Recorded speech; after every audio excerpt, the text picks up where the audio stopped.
आसिफ जरदारी से ज्यादा पैसे वाला इस वक्त सिंध में तो कोई भी।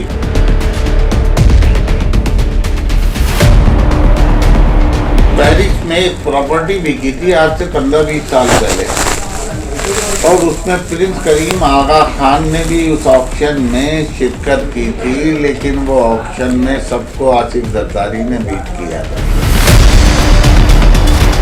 एक एमएनए था कि जो है उसने बरमला आसिफ जरदारी को कहा कि साईं आपने किस भला को हमारे ऊपर बिठा दिया, भला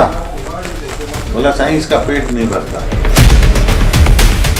ये हैं डायरेक्टर SBCA ज़हीर अहमद उर्फ ज़हीर उस्ताद उर्फ ज़हीर काला, जो अपने ऑफिस में बैठे नजर आ रहे हैं और वीडियो में नजर न आने वाले अफराद के साथ बिला तकल्लुफ गुफ्तगू करते हुए साबिक सदर आसिफ अली जरदारी और उनकी हमशीरा फरियाल तालपुर के बारे में हैरत अंगेज इंकशाफात कर रहे हैं। सिंध बिल्डिंग कंट्रोल अथॉरिटी के लाडले डायरेक्टर ज़हीर अहमद उर्फ ज़हीर काला ने साबिक सदर आसिफ अली जरदारी को सिंध का सबसे ज्यादा दौलतमंद शख्स करार देकर कहा कि पीपल्स पार्टी के शरीक चेयरमैन मारूफ बिल्डर्स मलिक रियाज और आदम खान जोखियों से भी ज्यादा अमीर हैं, क्योंकि आदम खान जोखियों ने तो सिर्फ 100 अरब रुपए मिल्कियत जाहिर की है। आसिफ जरदारी ज्यादा पैसे वाला नहीं, आदम खान जोखियों ज्यादा पैसे वाला। आसिफ जरदारी से ज्यादा पैसे वाला इस वक्त सिंध में तो कोई भी। अगर किसी को ये घमंड हो के मलक रियाज है तो मैं मुझे याद है कि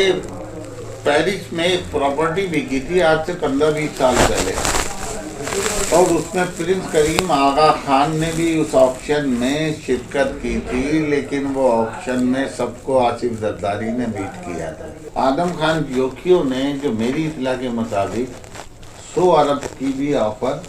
कर दी है, तो आप अंदाजा लगा सकते हो कि फिर आसिफ जरदारी के पास कितनी दौलत होगी। मौसूफ ने यह भी दावा किया कि एक एमएनए ने आसिफ अली जरदारी को मुंह पर कह दिया था कि ये किस बला को हमारे ऊपर बिठा दिया है जिसका पेट ही नहीं भरता। एक एमएनए था कि जो है उसने बरमला आसिफ जरदारी को कहा कि साईं आपने किस बला को हमारे ऊपर बिठा दिया, भला बोला साईं इसका पेट नहीं भरता। डायरेक्टर SBCA ज़हीर अहमद उर्फ उस्ताद ज़हीर उर्फ ज़हीर काला ने वीडियो में MPA फरियाल तालपुर और उनके शोहर समेत निजी जिंदगी के हवाले से जो बातें की हैं, उन तमाम बातों को आला सहाफती अक़दार को सामने रखते हुए हमने इस रिपोर्ट का हिस्सा नहीं बनाया। सर्टिफाइड करप्ट अफसर के नाम से बदनामी पाने वाले ज़हीर अहमद ने इस मौके पर करप्शन के हवाले से भी अपनी फिलॉसफी झाड़ने की कोशिश की और कहा कि हम जो पैसे लेते हैं वो आपकी नज़र में करप्शन होगी, पर हमारे लिए इजी मनी है, क्योंकि कभी 120 गज वाला भी 2 लाख रुपए दे देता है तो कभी 2000 गज वाला 20,000 भी नहीं देता। जिसको आप करप्शन कहते हो, बात ये है हम उसे इजी मनी कहते हैं।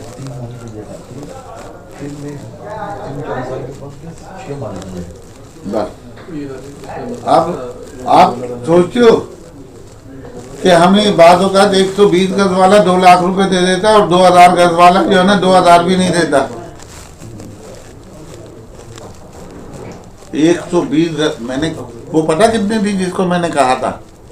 ग्राउंड प्लस 12 की बिल्डिंग है वो, जिसपे मैंने कहा था आप काम शुरू करो हम बैठे हुए हैं। अच्छा क्या होगा, किसी और का बिगड़ेगा नहीं। वो जो बेचारे मजलूम हैं जिन्होंने उस तरफ से देखा भी नहीं, एक वो जो है वो भी इस्तेमाल में नहीं लिया कि जो है वो लड्डू बटे तो उसका एक भोरा भी उनके हिस्से में नहीं आया, वो सस्पेंड हो जाते हैं। Director Sindh building control authority ने महकमे के 40% मुलाजमीन को बदउनवान भी करार दिया। 30% जो है ना डिपार्टमेंट के लोग गिल्टी होंगे, वो भी मजबूर है। वो बोलते हैं एक कत्ल की सजा मौत है तो एक कत्ल अपने लिए भी कर लो, या 6 कत्ल दूसरे कर दें, उसका इल्जाम तेरे पे तो 7वां तो खुद ही कर ले। साबिक सदर आसिफ अली जरदारी और उनकी हमशीरा फरियाल तालपुर के बारे में हैरत अंगेज इंकशाफात करने वाला SBCA का ये डायरेक्टर ज़हीर अहमद उर्फ ज़हीर काला है तो डिप्टी डायरेक्टर, पर करप्शन के नित नए तरीके ईजाद करने के बायस सलीम रजा खोड़ो सिस्टम की आंख का तारा बना हुआ है और इकबाल मीरानी के खुसूसी आशीर्वाद से गैर कानूनी तौर पर जिला साउथ के डायरेक्टर की सीट भी संभाले हुए है। SBCA के इस इंतहाई करप्ट अफसर को गैर कानूनी तामीरात का मास्टरमाइंड भी कहा जाता है, जिसके बायस से इसे उस्ताद की उर्फियत मिली। सुप्रीम कोर्ट के अहकामात पर जिन महा करप्ट अफसरान को मुअत्तल किया गया था, इनमें ज़हीर अहमद का नाम भी शामिल था। लोकल गवर्नमेंट की जानिब से की गई आला सतही इंक्वायरी में इन पर गैर कानूनी तामीरात में मुलव्वस होने का जुर्म भी साबित हो गया था। बाद में इस शर्त पर बहाल किया गया कि वो गैर कानूनी तामीरात की वजह से बदनाम टाउन्स में तय्युनात नहीं हो सकेंगे। कानून के मुताबिक ज़हीर अहमद उर्फ उस्ताद ज़हीर काला जब गैर कानूनी तामीरात में मुलव्वस पाए गए तो उनको मशरूत तौर पर भी बहाल नहीं किया जा सकता था, लेकिन जब गैर कानूनी और मशरूत तौर पर बहाल किए गए तो कुछ ही अरसे बाद वो शर्त भी खत्म करके उनको वही टाउन दिए गए जिनमें तय्युनाती पर पाबंदी लगाई गई थी।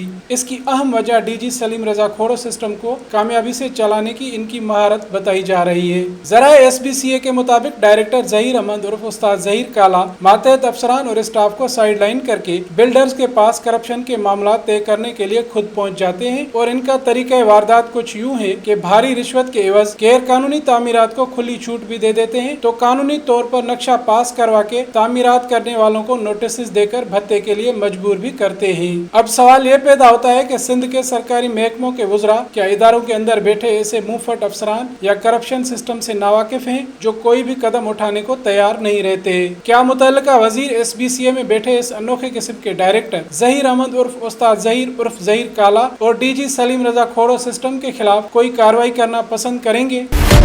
आसिफ जरदारी से ज्यादा पैसे वाला इस वक्त सिंध में तो कोई भी।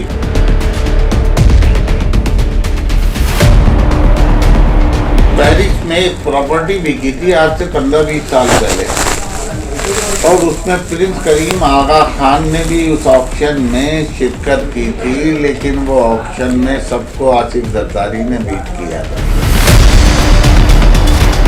एक MNA था कि जो है उसने बरमला आसिफ जरदारी को कहा कि साईं आपने किस भला को हमारे ऊपर बिठा दिया, भला बोला साईं इसका पेट नहीं भरता।